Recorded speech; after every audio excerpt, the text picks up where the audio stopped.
Chapter 14, Boxed In and Boxed Out. Okay, my Fantasticos. As you know, today is Fantastico Friday, and we are going to end our day with a challenge.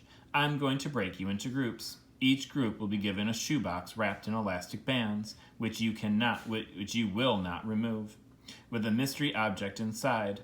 Your job is to guess what the mystery object is.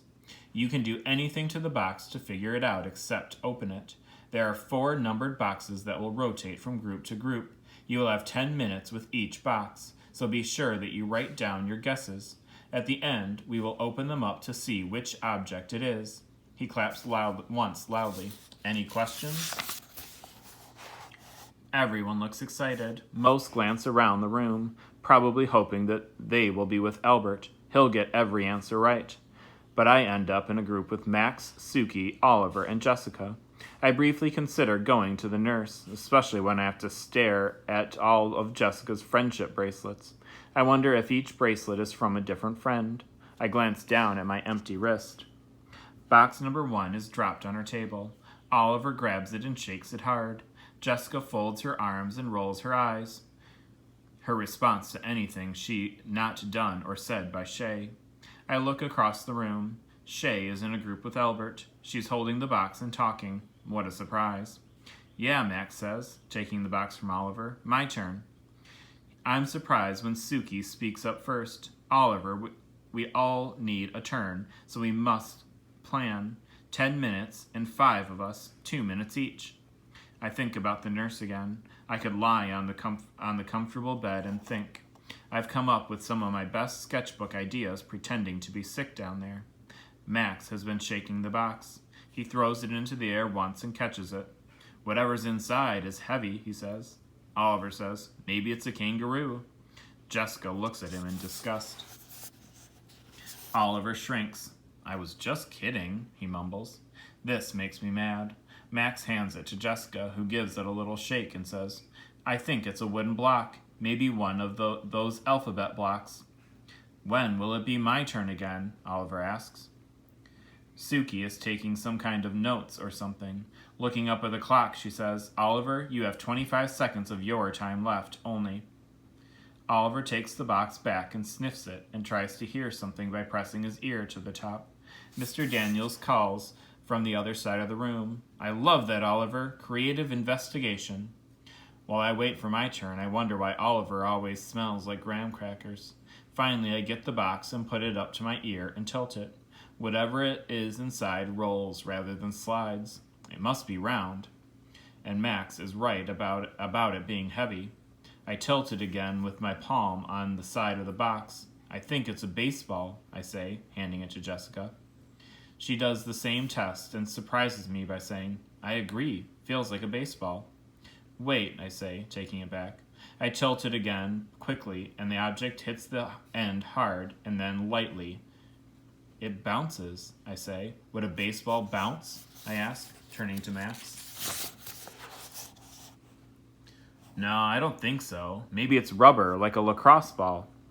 After Suki tests the box, she writes down our answer. Then we get the second box. The second item slides rather than rolls. I can tell because it doesn't move if the box is tilted a little, but once tilted more, will move all at once. And I can feel it scraping along the bottom. It's weird, but I can almost see it. It's heavier than an alphabet block, but I think it is a shape with all flat sides. Oliver tells me that it's cool I'm so good at this. I forget to say thank you because I'm shocked, but then I also forget to be nervous, talking to everyone and feeling like I can do this as well as everyone else, and it's the best feeling ever. Suki hands the box to me. Your turn to go first. The third box is harder, but I guess it's the shape of a magic marker, but much bigger and heavier, and it slides one way and rolls the other. I glance over at Albert, who's listening to Shay talk again. Keisha is doing the talking in her group, but she's making everyone laugh. I wish I knew what they were saying. When Mr. Daniels delivers the fourth box, he stays. While Max tries to figure out what's inside, Jessica constantly compliments him on everything short of breathing. Max tells us he thinks it's something light because it doesn't hit the other sides hard. When it's his turn, Oliver looks up at Mr. Daniels. So what do you think there, Oliver? I can see Oliver wants to be right. He tilts and shakes and decides it's a quarter. Mr. Daniels nods and pats him on the back. That's an excellent guess, Oliver. Well done. Am I right? Oliver asks. You'll have to wait and see, Mr. Daniels shrugs. Can't you just tell me now? Sorry, bud. Oliver seems disappointed. Then he looks up at me. Holding out the box, he says, Here, Allie, you're the best at this. Jessica's face looks like she'll let out all the... Like if she let out all the pressure, she'd fly into the air like a rocket to the moon. Allie? Mr. Daniels asks. Huh? Oh, sorry. Sometimes when I think, I forget to talk. He laughs a little. I hold the box in front of me with the long side almost touching my stomach. I tilt the box front to back, then side to side. This doesn't make any sense. What are you thinking, Allie? He asks. Well, I begin. If I tilt it front to back, the object hits the long side of the shoebox, but if I tilt it side to side, the object doesn't hit the short sides.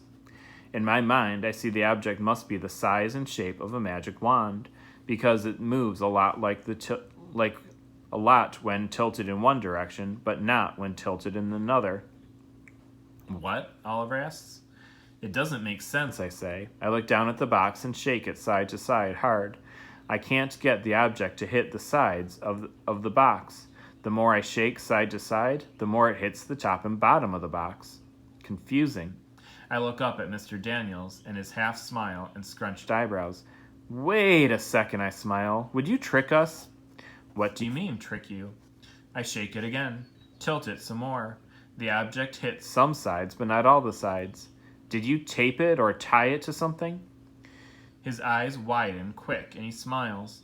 And then he laughs. He laughs loud, bending over and resting his hands on his knees. And then he swings his head to the side and looks over at me. By this time, the whole class is watching him. Wow, Allie Nickerson, that's amazing.